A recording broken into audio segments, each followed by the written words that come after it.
3 years ago, a doctor told me I had 6 months to live. Stage 4, pancreatic. He was thorough, compassionate, professional about it.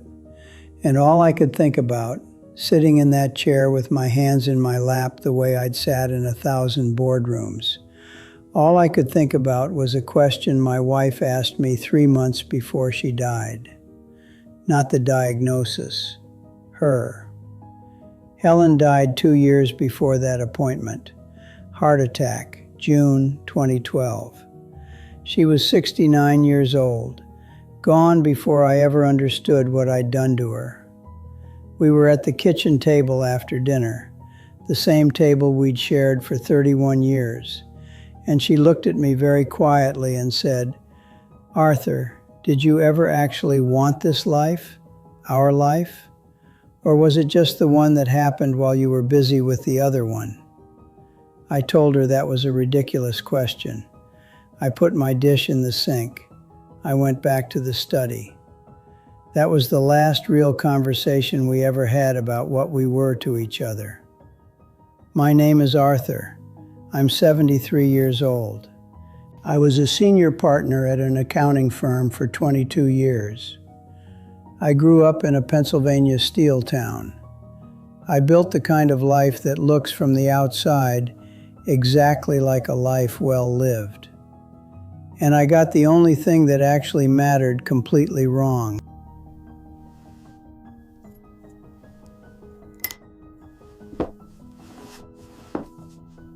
My father, Raymond, worked the steel mill for 43 years. Same mill, same shift, same lunch bail. He left at 5:45 every morning. He was home by 6. He never missed a day I can remember. Never complained. Never asked for anything the mill wasn't going to give him anyway. I watched him my whole childhood, and I absorbed a template. This is what a man does. You show up. You provide. You don't make your feelings the centerpiece of anything. You are reliable, and reliability is enough. I was good at numbers, first in my family to finish college, made partner before 40.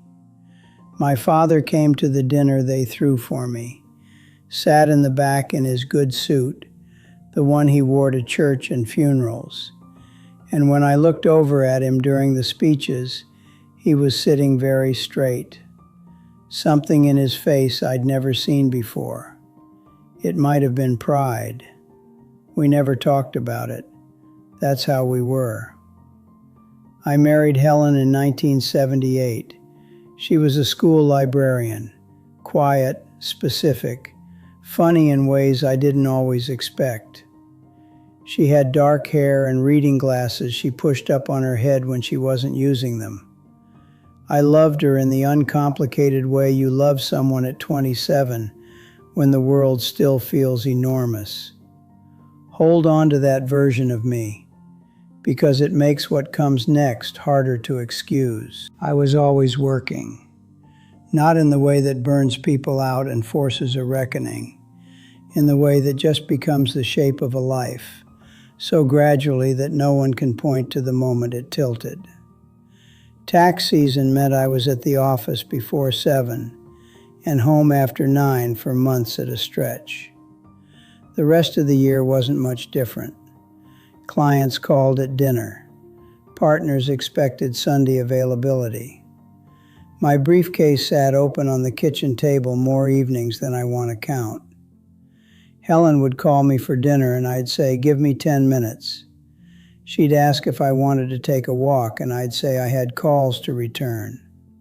She'd tell me something that happened to her that day, something real, something that mattered. And I'd nod from behind a stack of files and say, "That's interesting." And she knew I hadn't heard a word of it. Every year I told myself next year would be different. After this client, after this audit season, after I made senior partner. I told Helen that for 30 years, and she believed me for most of them. She was patient in a way I didn't deserve, and patient in a way I mistook for contentment. Michael's college graduation, 2003. We sat in the bleachers in the sun and watched him walk across the stage. Helen was crying before his name was called. Happy. Crying. The kind that comes from somewhere deep. She reached over and took my hand. I let her hold it for about 30 seconds. Then I shifted in my seat and checked my watch, because I had a client call at 3, and I was calculating whether we could beat the traffic. She didn't say anything. She put her hand back in her lap. I was there, physically present, and completely absent in every way that mattered. That's the word that fits. Absent. I had perfected the art of being in the room without arriving. I was a husband-shaped outline. Reliable, present, essentially hollow. I didn't see it. That's not an excuse.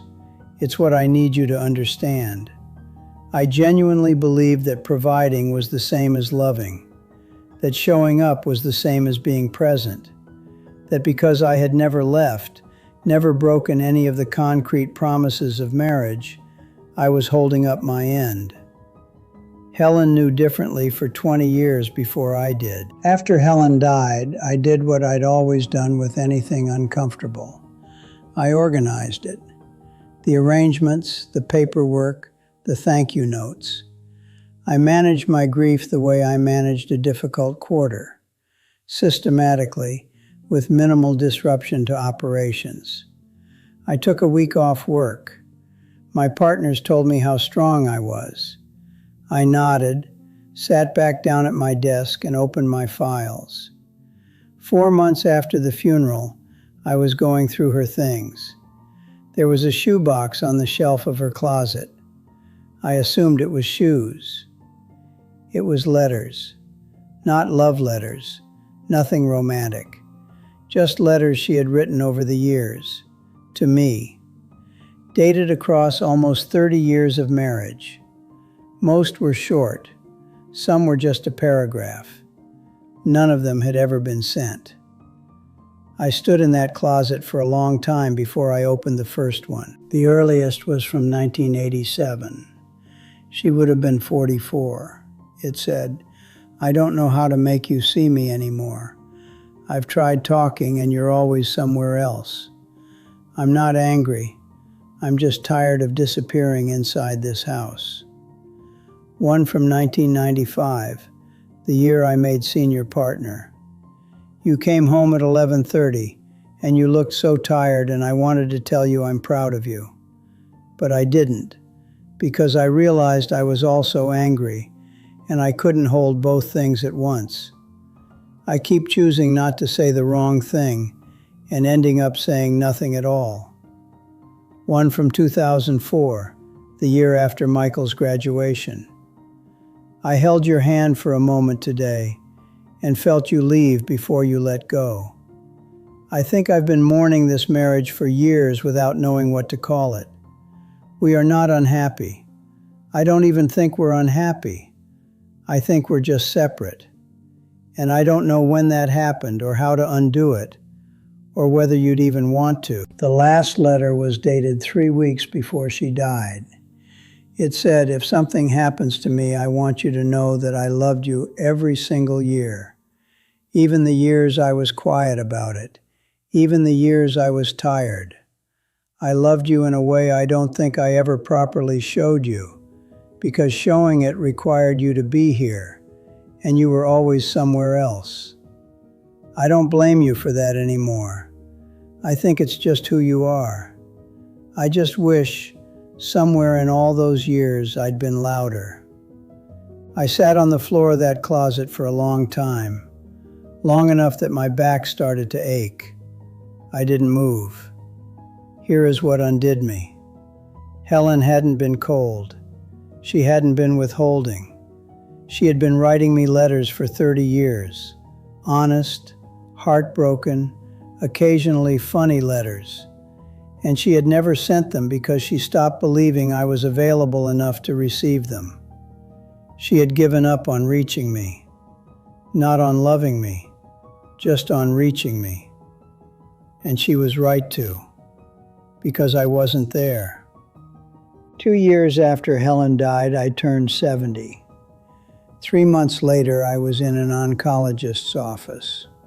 Stage 4 pancreatic cancer. 6 months, possibly a year with treatment. The numbers were not optimistic. I drove home from that appointment the way I drove home from every difficult meeting.